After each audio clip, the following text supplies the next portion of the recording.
இயக்குனர் அறம் கோபி, அதாவது அறம் படத்துக்கு முன்னாடி மீஞ்சிறு கோபி அப்படின்னு தான் தன்னுடைய பேரை வச்சிருந்தாரு. ஆனால் அறம் படத்தோட வெற்றிக்கு அப்புறம் பார்த்தீங்கன்னா ரசிகர்களும் சரி திரையுலகளும் சரி இவரை அறம் கோபி அப்படின்னு கூப்பிட ஆரம்பிச்சாங்க. ஸோ அப்போருந்து பார்த்தீங்கன்னா அறம் கோபியோட அடுத்த படம் என்னவா இருக்கும்? ஸோ நிச்சயமாக சமூக அவலங்களை தோலுரிக்கக்கூடிய ஒரு படைப்பை தான் அவர் கொடுப்பாரு அப்படின்னு எல்லாரும் எதிர்பார்த்தோம்.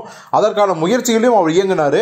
ஆனால் என்ன காரணத்தாலும் தெரியல, ஒரு படம் ஆரம்பித்தார் ஜெய்யை வச்சு. அந்த படம் முழுசா முடிஞ்சுதா இல்லையானே தெரியல. அதை பற்றி பல வேறு செய்திகள் வந்த வண்ணம் இல்லவே இல்லை அப்படிங்கிறதா உண்மை.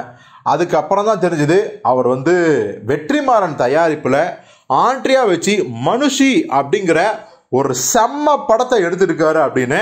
ஆக்சுவலி பார்த்தீங்கன்னா இந்த படத்தோட ட்ரெய்லர் கொஞ்ச நாளைக்கு முன்னாடி ரிலீஸ் ஆச்சு. பார்க்கும்போது அவ்வளவு பதவதிச்சுது. கிட்டத்தட்ட இது அறம் கோபியோட விசாரணை அப்படின்னு சொல்கிற அளவுக்கு பார்த்தீங்கன்னா அந்த ட்ரெய்லர் இருந்துச்சு. ஏன்னா ட்ரெய்லரில் ஆண்ட்ரியாவையும் அவருடைய குடும்பத்தையும் கூட்டிகிட்டு போலீஸ் என்கொயரிங்கிற பேரில் எந்த அளவுக்கு சித்திரவதை பண்ணுறாங்க, மன உளைச்சலுக்கு ஆளாக்குறாங்க அப்படிங்கிறத பதைக்கிற அளவுக்கு காட்டியிருந்தது அந்த ட்ரெய்லர்லேயே. ஸோ இப்போ பார்த்தீங்கன்னா ஏன் இந்த ட்ரெய்லர் படம் ரிலீஸ் ஆகலைன்னா, இப்போது சென்சார் சர்டிஃபிகேட் தரவே மாட்டோம் அப்படின்னு கை விரிச்சிட்டாங்களாம். ஒரு படத்துக்கு சென்சார் ஏ கொடுப்பாங்க, யூ கொடுப்பாங்க, யூஏ கொடுப்பாங்க, இல்லைன்னா பல காட்சிகள் தூக்க சொல்லுவாங்க, அப்படி இப்படின்னு இருக்கும். ஆனால் சென்சார் சர்டிஃபிகேட்டை தரமாட்டோம் அப்படின்னு சொல்கிறாங்கன்னா இது எந்த அளவுக்கு தமிழ் சினிமாவில் ஒரு அவலமான நிலைன்னு பாருங்களேன் அப்படின்னு தான் ரசிகர்களாக ஃபீல் பண்ணுறாங்க.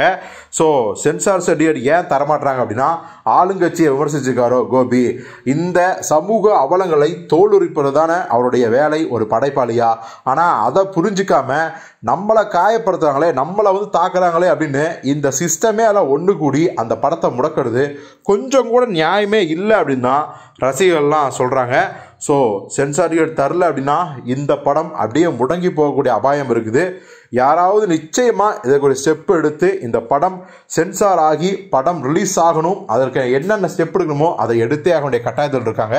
ஸோ நீங்கள் யாரெல்லாம் அறம் கோபியோட இந்த மனுஷி படத்தோட ட்ரெய்லர் பார்த்து உங்களுக்கு பிடிச்சிருக்கு, இந்த படம் சென்சார் சர்டிஃபிகேட்டை தரமாட்டேன் அப்படின்னு சொல்கிறாங்கன்னா அது தப்பா சரியா, உங்கள் கருத்து என்ன அப்படிங்கிறத கமெண்ட்ல சொல்லுங்கள்.